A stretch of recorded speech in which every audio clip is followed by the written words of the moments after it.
आज का हमारा पहला प्रश्न है कि किसी नागरिक की नागरिकता तब समाप्त हो जाती है यदि पहला ऑप्शन कि वह लगातार 5 वर्षों से सामान्य रूप से भारत से बाहर निवास करता है। दूसरा, वह भारत के संविधान के प्रति अनादर व्यक्त करता है। तीसरा, पंजीकरण या प्राकृतिक नागरिकता के 5 वर्षों के दौरान नागरिकता की किसी भी देश में 2 वर्षों का कारावास हुआ हो। तो इनमें कौन सा कथन सही है? केवल दो, एक और दो, दो और तीन, या फिर एक दो? तो जो इसका सही जो आंसर है वो आपका है सी ऑप्शन, 2 और 3। पहला कथन जो है वो गलत है। अगर हम नागरिकता की बात करें तो नागरिकता जो है संविधान के भाग 2 में अनुच्छेद 5 से लेकर 11 तक दिए गए, लेकिन अनुच्छेद 11 कहता है कि नागरिकता से संबंधित सारे कानून संसद बनाएगी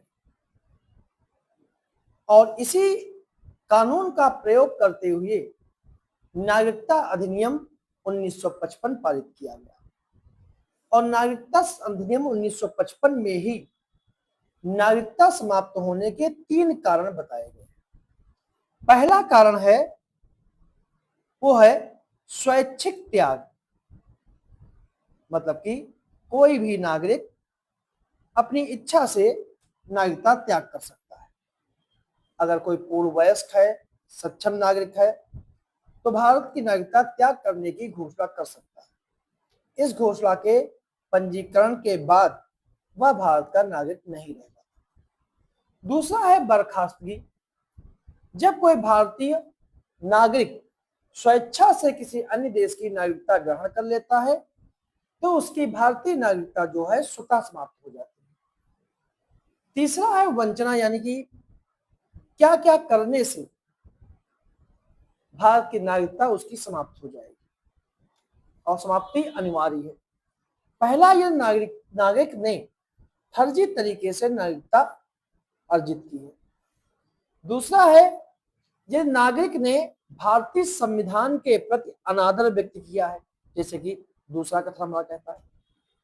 तीसरा है यदि नागरिक ने युद्ध के दौरान शत्रु के साथ गैर कानूनी रूप से संबंध स्थापित किया है या उसे कोई राष्ट्र विरोधी सूचना दी।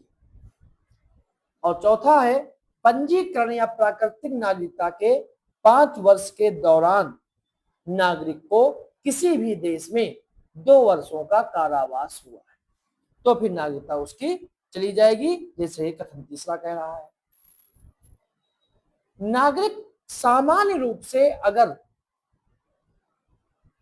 5 वर्ष की बजाय 7 वर्ष तक बाहर भारत से रहता है तो उसकी नागरिकता समाप्त हो जाएगी, लेकिन विकल्प 1 में ये 5 वर्ष दिया गया है, इसलिए पहला कथन गलत है। तो सही आंसर 2 और 3। अगला प्रश्न है मूल संरचना के सिद्धांत के संदर्भ में निम्नलिखित कथनों पर विचार करें कि यह सिद्धांत सर्वोच्च न्यायालय निर्णय मिनर्वा मिल्स वाद में प्रस्तुत किया गया और यह संविधान संशोधन करने की संसद की अत्यधिक शक्ति का समर्थन करता है। तो इनमें कौन सा कथन सही है? केवल एक, केवल दो, दोनों, या फिर दोनों? तो इसका सही जो आंसर है वो आपका है डी ऑप्शन, किसके दोनों कथन जो हैं गलत है, क्योंकि मूल संरचना का सिद्धांत जो है वो मिनर्वा मिल्स में नहीं बल्कि 1973 में, मिनर्वा मिल्स में नहीं 1973 में जो है केशवानंद भारतीवाद में प्रस्तुत किया गया था, जबकि मिनर्वा मिल्स जो है वो 1980 में हुआ था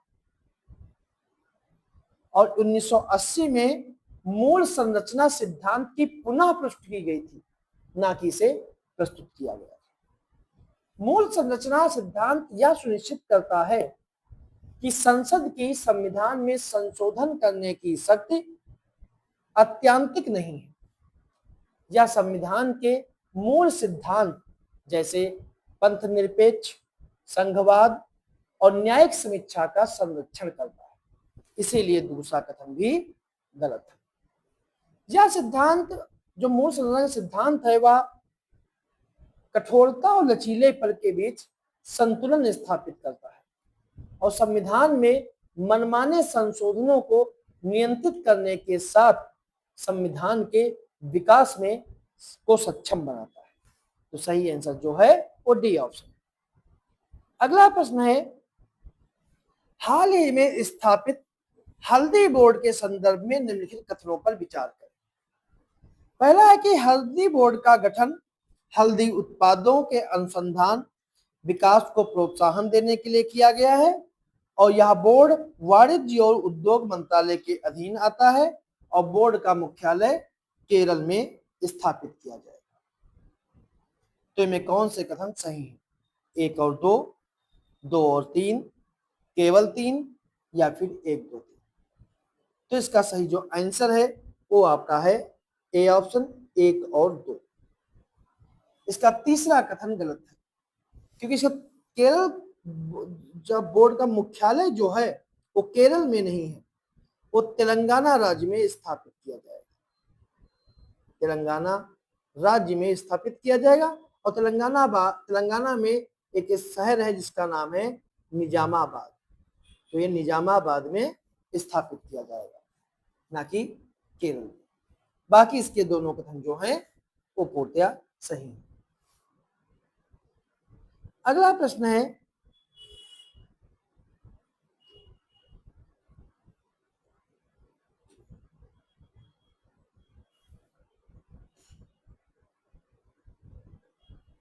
भारत पोल पोर्टल जिसका उद्देश्य पारदर्शी अपराधों से निपटने के लिए भारत के प्रयासों को सशक्त करना है, निम्नलिखित में से किस एक एजेंसी के द्वारा विकसित किया गया है? केंद्रीय जांच ब्यूरो, प्रवर्तन निदेशालय, भारतीय वन्यजीव संस्थान या भारतीय वन्यजीव ट्रस्ट? तो इसका कौन सा कथन सही है? तो इसका सही जो आंसर है वो आपका है ए ऑप्शन, केंद्रीय जांच ब्यूरो। अगर हम भारत पोल की बात करें, भारत पोल जो है ये अंतरराष्ट्रीय पुलिस सहयोग के माध्यम से पारदेशी यानी देशों के पार जो अपराधों के विरुद्ध सहायता देने के लिए एक त्वरित कार्रवाई के लिए एक प्रसारण केंद्र है और इसे केंद्रीय जांच ब्यूरो ने यानी सीबीआई ने विकसित किया है और यह केंद्रीय और राज्य एजेंसियों को इंटरपोल के साथ सरलता से जुड़ने और अपनी जांच को तेज करने में सक्षम बनाएगा। अगर इसकी विशेषताओं की बात करें भारत पोल के, तो भारत पोल जो है वो उन इंटरपोल के लिए राष्ट्रीय केंद्रीय ब्यूरो के रूप में सीबीआई को भारत के सभी कानून प्रवर्तन प्राधिकरण, पुलिस अधीक्षक, पुलिस आयुक्तों के एक साथ एकीकृत करता है। यानी कह सकते हैं कि भारत पोल एक एकीकृत मंच है। इसमें 195 इंटरपोल सदस्य देश शामिल हैं और इन सभी देशों तक पहुंच जो है आसान और तेजी से। यह पोर्टल सीबीआई और एनसीबी यानी नेशनल नारकोटिक्स कंट्रोल ब्यूरो को 195 देशों से आपराधिक सूचनाओं को साझा करने में आसानी होगी और ये सक्षम होगा। तो इसका सही जो आंसर है वो ए ऑप्शन। अगला प्रश्न है, भाषाई अल्पसंख्यक वर्गों के लिए विशेष अधिकारी के संदर्भ में कौन सा कथन सही है? इस पर विचार करें कि यह भारत के राष्ट्रपति के द्वारा नियुक्त एक संवैधानिक पद है और यह संविधान के तहत भाषाई और धार्मिक अल्पसंख्यक वर्गों के लिए उपबंधों से संबंधित सभी मामलों की अन्वेषण कर सकता है यानी कि जांच कर सकता है। तो इनमें कौन सा कथन सही है? केवल 1, केवल 2, दोनों या फिर दोनों? तो जो इसका सही जो आंसर है वो आपका है ए ऑप्शन, मतलब केवल 1। दूसरा कथन जो है वो गलत है। अब दूसरा गलत क्यों गलत है? क्योंकि संविधान के तहत भाषाई अल्पसंख्यक वर्गों के लिए उनके रक्षा उपायों से संबंधित सभी मामलों की जांच करना जो है वो एक विशेष अधिकारी का कर्तव्य होगा,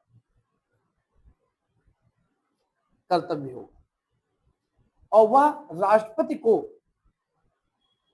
एक ऐसे मामलों पर रिपोर्ट करेगा जिसमें राष्ट्रपति प्रत्यक्ष रूप से हस्तक्षेप कर सकते हैं, और राष्ट्रपति ऐसी सभी प्रतिवेदनों को संसद के समक्ष रखवाते हैं, जिसमें राज्यों और सरकारों को भी इसमें शामिल किया जाता है। भाषाई अल्पसंख्यक वर्गों के विशेष अधिकारी के लिए संविधान में कोई प्रावधान नहीं किया गया, लेकिन बाद में राज्य पुनर्गठन आयोग ने इस संबंध में एक सिफारिश की। उसके बाद 1956 में 7वें संवैधानिक संशोधन के द्वारा इसे जोड़ा गया, और संविधान में इसके लिए संविधान के भाग 17 में अनुच्छेद 350 भी जोड़ा गया था, जिसमें यह था कि भाषाई अल्पसंख्यकों के लिए एक विशेष अधिकारी राष्ट्रपति नियुक्त करेगा। और यहां पर इसमें गलत इसलिए है कि धार्मिक अल्पसंख्यकों का उसमें कोई प्रावधान नहीं है, केवल भाषाई अल्पसंख्यकों के।